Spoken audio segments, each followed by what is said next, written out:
أعوذ بالله من الشيطان الرجيم. بسم الله الرحمن الرحيم. ويا قوم اعملوا على مكانتكم إني عامل سوف تعلمون من يأتيه عذاب يخزيه ومن هو كاذب وارتقبوا إني معكم رقيب. صدق الله العظيم. سبحانك لا علم لنا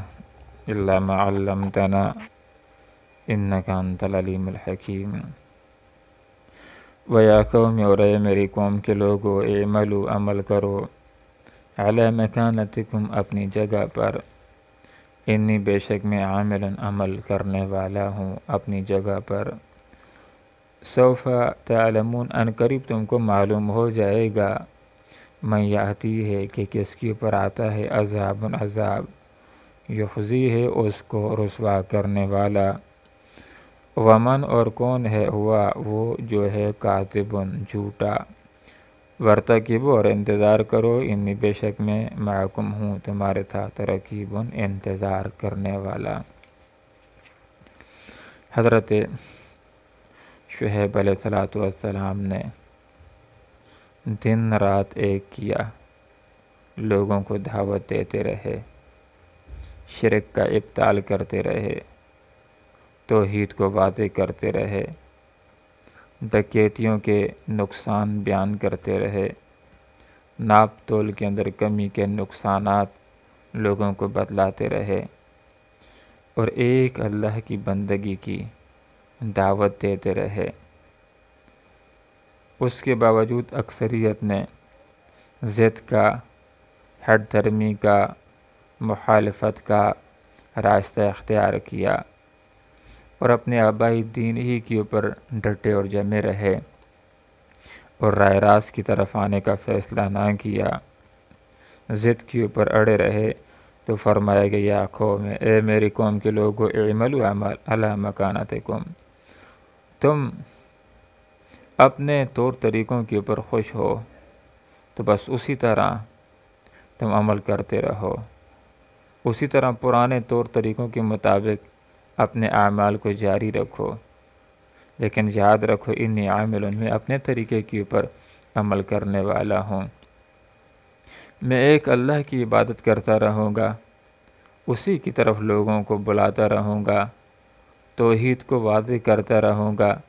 شرک کی نفی کرتا رہوں گا، اور ناپ تول کے اندر کمی کے نقصانات لوگوں کو بتلاتا رہوں گا۔ سوف تعلمون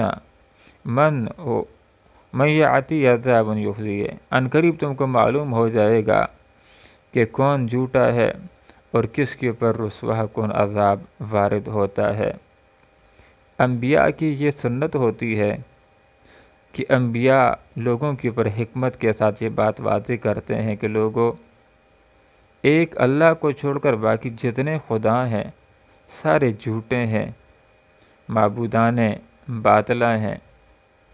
اور ایک اللہ کو چھوڑ کر اوروں کی بندگی کرنا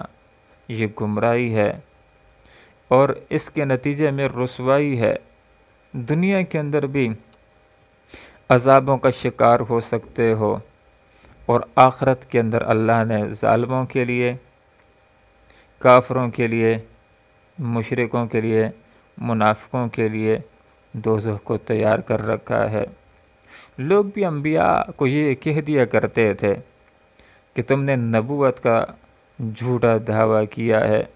لوگ بھی انبیاء کو صحابی کہہ دیا کرتے تھے، بے دین کہہ دیا کرتے تھے، اور یہ کہہ دیا کرتے تھے کہ تم نے باپ دادا کے دین کو چھوڑ دیا ہے، نعوذ باللہ، گمراہ ہو گئے ہو، اب ہمارے خداؤں کی طرف سے تمہارے اوپر پھٹکار پڑے گی، گردش زمانہ کا شکار ہو جاؤ گے، تمہارے دن برے ہونا شروع ہو جائیں گے۔ تو بتلایا کہ سوف تعلمون، ان قریب تمہیں معلوم ہو جائے گا، من یاتی ہے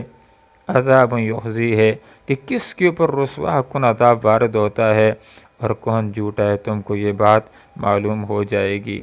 تمہارے سامنے یہ بات واضح آ جائے گی، اور واضح ہو جائے گی کہ نبی سچا ہے، اس کے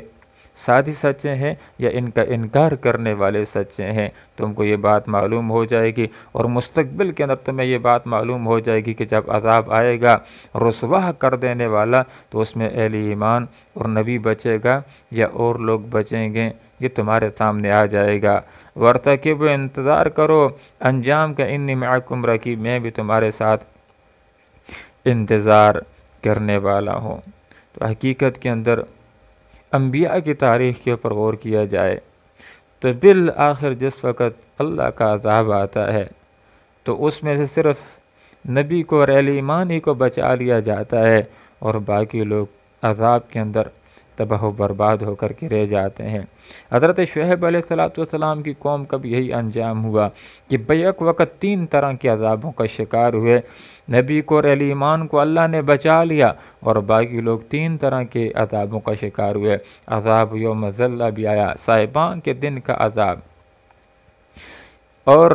دوسرا عذاب بھی کہ چنگاڑ زوردار آواز آئی جس سے ان کے دل و دماغ کے پردے پھٹ کر کے رہ گئے، گھروں کے اندر اوندے منہ بے عص و حرکت پڑے کے پڑے رہ گئے۔